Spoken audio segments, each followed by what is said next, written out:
नमस्कार दोस्तों, आज मैं सफला एकादशी व्रत कथा लेकर के आई हूँ। कथा को अंत तक जरूर सुनिएगा।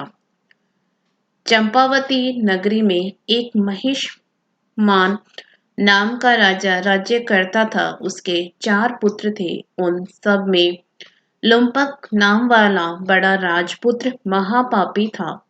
वह पापी सदा पर स्त्री और वैश्यागमन तथा दूसरे बुरे कामों में अपने पिता का धन नष्ट किया करता था। सदैव ही देवता, ब्राह्मण, वैष्णवों की निंदा किया करता था। जब राजा को अपने बड़े पुत्र के ऐसे कुकर्मों का पता चला तो उन्होंने उसे अपने राज्य से निकाल दिया। तब वह विचारने लगा कि कहाँ जाऊं, क्या करूं। अंत में उसने चोरी करने का निश्चय किया। दिन में वह वन में रहता और रात्रि को अपने पिता की नगरी में चोरी करता तथा प्रजा को तंग करने और उन्हें मारने का कुकर्म करता। कुछ समय पश्चात सारी नगरी भयभीत हो गई। वह वन में रहकर पशु आदि को मारकर खाने लगा।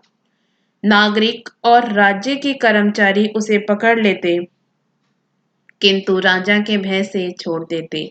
वन में एक अति प्राचीन विशाल पीपल का वृक्ष था। लोग उसकी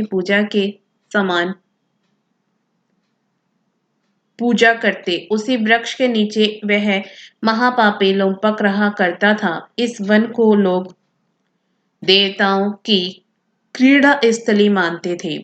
कुछ समय पश्चात पौष कृष्ण पक्ष की दशमी के दिन वह वस्त्रहीन होने के कारण शीत के चलते सारी रात्रि सो नहीं सका।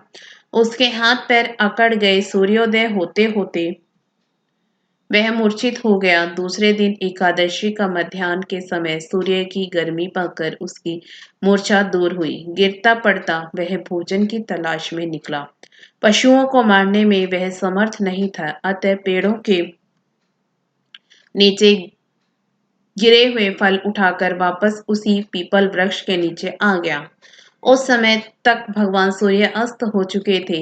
वृक्ष के नीचे फल रखकर कहने लगा, हे भगवान, अब आपके ही अर्पण है ये फल। आप ही तृप्त हो जाइए। उस रात्रि को दुख के कारण रात्रि को भी नींद नहीं आई। उसके इस उपवास और जागरण से भगवान अत्यंत प्रसन्न हो गए और उसके सारे पाप नष्ट हो गए।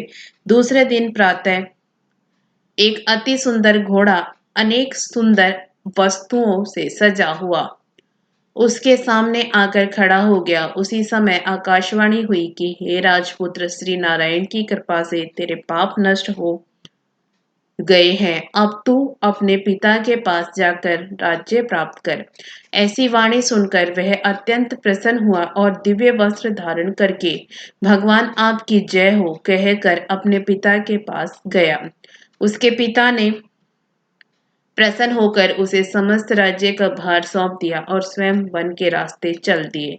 अब लुम्पक शास्त्रानुसार राज्य करने लगा।